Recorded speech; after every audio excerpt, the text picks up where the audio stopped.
गौरी पुत्र गणेश भगवान की जय। श्री लक्ष्मी नारायण भगवान की जय। श्री शंकर पार्वती भगवान की जय। प्रिय भक्तजनों, आप सभी को सोमवती अमावस्या की ढेरों शुभकामनाएं। भगवान श्री शंकर पार्वती जी की कृपा आप और आपके समस्त परिवार पर सदैव बनी रहे। भक्तजनों, प्रत्येक महीने में अमावस्या तिथि आती है और जब अमावस्या सोमवार के दिन पड़ती है तो इसे सोमवती अमावस्या के नाम से जाना जाता है और इस अमावस्या को बहुत ही महत्वपूर्ण माना जाता है। इस दिन व्रत बहुत ही फलदायी होता है।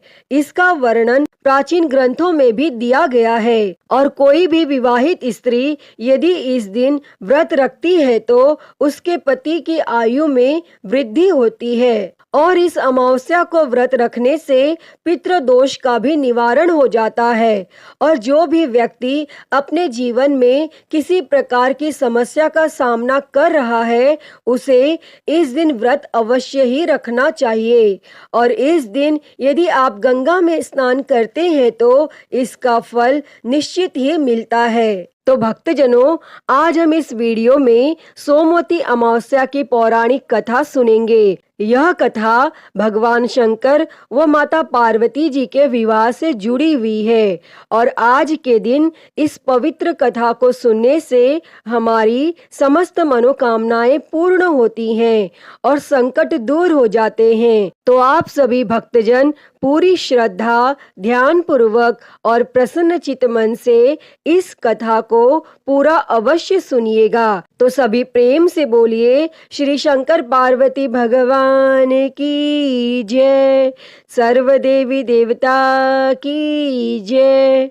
और ऐसा माना जाता है कि हरियाली अमावस्या के दिन भगवान शंकर जी ने माता पार्वती जी के तप की परीक्षा लेने के लिए सप्त ऋषियों को उनके पास भेजा था और सप्त ऋषि पार्वती जी के निश्चय की परीक्षा लेने के लिए भगवान शंकर के बारे में मिथ्या बातें करने लगे। वह कहते हैं, शंकर जी लज्जा को छोड़कर नंग धड़न कैलाश पर्वत और शमशान में भूत प्रेतों के साथ रहते हैं। केशों का जटाजूट बना रखा है, कंठ में विष धारण किया हुआ है, मुंड माला पहनते हैं, अंगों में चिता भस्म व सर्प लपेटे रहते हैं, भांग धतूरा आदि खाते हैं और उन्मत्त होकर तांडव नृत्य करते हैं। उनके कुल खानदान, माता पिता, पितामह, गोत्र, जाति आदि का कोई भी अता पता नहीं है। वे खेती, व्यापार, अन्न धन व गृह से शून्य हैं। तुम्हारा निर्वाह कैसे होगा? वे तो उदासीन और काम के शत्रु हैं। पहले सती से विवाह किया और कुछ दिन उनके साथ रहकर उस बिचारी को त्याग दिया और खुद स्वतंत्र होकर ध्यान में रम गए। ऐसे वर को पाकर तुम्हें क्या मिलेगा? और वर के रूप, कुल, धन आदि जो कुछ गुण देखे जाते हैं वे इस शंकर में तो एक भी नहीं है। अर्थात वर के अंदर कन्या रूप, माता धन, पिता विद्या और बंधु बांधव अच्छा कुल देखना चाहते हैं, किंतु आम आदमी मिठाइयों पर नजर रखता है। अब तुम ही देखो उस 3 नेत्र वाले में इनमें से कौन सी बात है? अतः तुम उनको छोड़ दो और लक्ष्मीपति भगवान विष्णु जो बैकुंठ में रहते हैं उन्हें अपने पति के रूप में चुन लो। तब पार्वती जी ने हंसते हुए सप्त ऋषियों से कहा, भगवान शंकर स्वयं अकिंचन है, किंतु संसार की समस्त संपत्तियां उन्हीं से उत्पन्न हुई हैं। वह भयंकर रूप है, फिर भी कल्याणकारी कहे जाते हैं। महादेव जी तो विश्व के स्वामी है, यानी कि विश्वेश्वर हैं। उन्हें खेती, व्यापार या नौकरी करने की क्या आवश्यकता है? वे नग्न रहे, गज चर्म पहने या रेशमी वस्त्र से सुसज्जित हो, शरीर में सांप लपेटे या रत्न आभूषण, वे त्रिशूल खप्पर आदि लें या उनके शीश पर चंद्रमा चमकता रहे, इससे उनके विश्व के स्वामी होने में कोई अंतर नहीं आता है। मैं आप लोगों की सीख नहीं सुनना चाहती हूँ। कृपया आप लोग अपने स्थान को पधारें। मैं शंकर जी के सिवाय किसी और को अपना पति नहीं बनाऊंगी। और तब यह सुनकर सप्तऋषि पार्वती जी की जय जयकार करने लगे और उन्हें अटल सुहाग का वरदान देकर शंकर जी के पास वापस चले आए। और वहां आकर उन्होंने पार्वती जी की परीक्षा का पूरा विवरण सुनाया। और यह सुनकर भगवान शंकर बहुत प्रसन्न हुए और सप्त ऋषियों को यह कहकर राजा हिमालय के पास भेजा कि वे पार्वती जी को घर लाकर विवाह की तैयारी करें।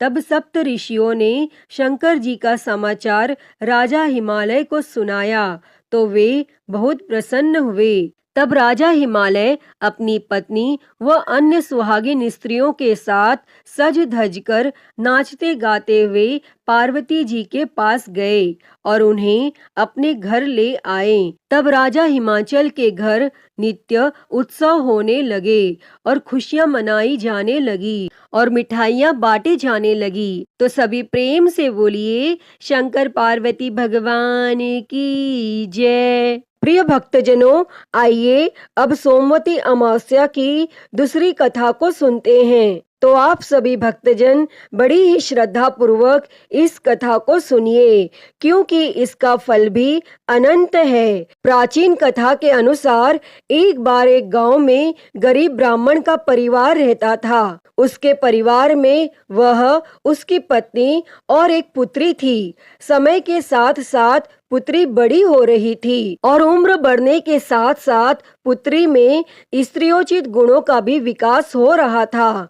और ब्राह्मण की पुत्री बहुत ही सुंदर, संस्कारवान और गुणवान थी। लेकिन ब्राह्मण गरीब था, इसीलिए उसका विवाह नहीं कर पा रहा था। तब एक दिन की बात है कि उस ब्राह्मण के घर एक साधु आते हैं और जब वे उस कन्या के सेवा भाव को देखते हैं तो काफी प्रसन्न हो जाते हैं और उस कन्या को लंबी आयु का आशीर्वाद देते हुए कहते हैं कि इस कन्या की हथेली में विवाह की रेखा नहीं है। और तब यह सुनकर ब्राह्मण ने उस साधु से पूछा कि ऐसा क्या किया जाए कि जिससे कन्या का विवाह हो जाए। तब साधु ने काफी देर विचार किया और बताया कि थोड़ी दूर एक गांव में धोबिन जाति की सोना नाम की महिला अपने बेटे और बहू के साथ रहती है, जो बहुत ही संस्कार संपन्न और पति परायण है। और यदि आपकी बेटी उसकी सेवा करती है तो सोना महिला इसकी मांग में अपनी मांग का सिंदूर लगा दे तो उससे इसकी शादी हो सकती है। और साधु ने यह भी बताया कि वह महिला कहीं भी आती जाती नहीं है। तब यह बात सुनकर ब्राह्मण अपनी बेटी से धोबिन की सेवा करने के लिए कहता है। और यह सब सुनने के पश्चात अगले दिन ही कन्या धोबिन के घर पहुंचकर उसका सारा काम करने के बाद घर वापस आ जाती है। और तब एक दिन सोना धोबिन अपनी बहू से पूछने लगती है कि तुम तो सुबह सुबह जल्दी उठकर सारा काम कर लेती हो और मुझे पता भी नहीं चल पाता। तब बहू कहती है कि मैं सोच रही थी कि आप सारा घर का काम कर लेती हैं और मुझे नहीं पता चलता। अब दोनों सास बहू यह सोचने लगती है कि यदि हम घर का काम नहीं कर रहे तो घर का काम कौन करके चला जाता है। तब अगले दिन वह सुबह जल्दी उठकर निगरानी पर बैठ जाती है और वह देखती है कि एक कन्या सुबह अंधेरे में आती है और घर का सारा काम करके चली जाती है। जब वह कन्या घर का सारा काम करके जा रही थी तो धोबिन उसके पैरों में गिर जाती है और पूछने लगती है कि तुम कौन हो और इस तरह से छुपकर मेरा काम क्यों कर जाती हो। तब ब्राह्मण की कन्या साधु द्वारा कही गई संपूर्ण बात उससे बताती है और सोना धोबिन पति परायण थी तो वह तैयार हो जाती है।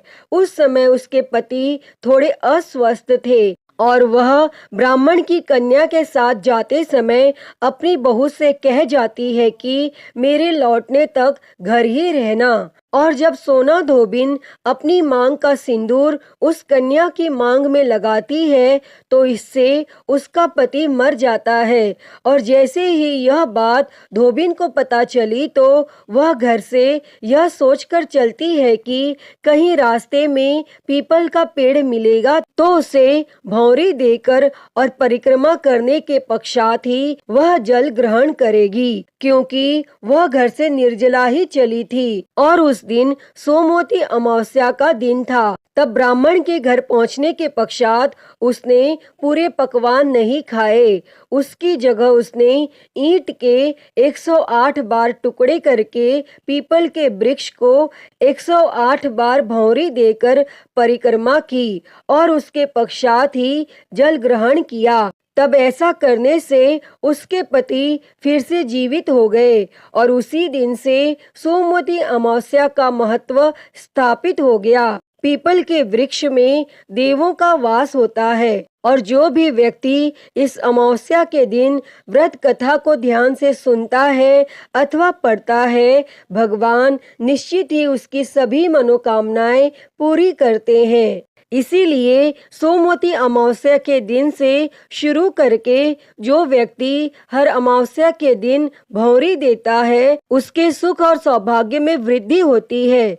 पीपल के पेड़ में सभी देवों का वास होता है, अतः जो व्यक्ति हर अमावस्या को न कर सके वह सोमवार को पड़ने वाली अमावस्या के दिन 108 वस्तुओं की भौंरी देकर सोना धोबिन और गौरी गणेश की पूजन करता है, उसे अखंड सौभाग्य की प्राप्ति होती है। और ऐसी प्रचलित परंपरा है कि पहली सोमवती अमावस्या के दिन धान, पान, हल्दी, सिंदूर और सुपारी की भौंरी दी जाती है और उसके बाद की सोमवती अमावस्या को अपने सामर्थ्य के हिसाब से फल, मिठाई, सुहाग सामग्री, खाने की सामग्री इत्यादि की भौंरी दी जाती है और फिर भौंरी पर चढ़ाया गया सामान किसी सुपात्र ब्राह्मण, ननंद या भांजे को दिया जाता है। अतः हे शंकर पार्वती भगवान जी, इस कथा को कहते, सुनते और हुंकारा भरते सभी पर सदैव अपनी कृपा बनाए रखना, सभी को अखंड सुहाग देना। तो सभी प्रेम से बोलिए श्री शंकर पार्वती भगवान की जय। प्रिय भक्तजनों, तो मैं उम्मीद करती हूँ कि आपको आज की ये कथा पसंद आई होगी और अगर वीडियो अच्छी लगी हो तो इसे लाइक करें, ज़्यादा से ज़्यादा शेयर करें और कमेंट में श्री शंकर पार्वती भगवान की जय लिखना ना भूलें और महाकाल भक्ति ज्ञान चैनल को सब्सक्राइब कर नोटिफिकेशन बेल को ज़रूर ऑन कर लें। हर हर महादेव। धन्यवाद।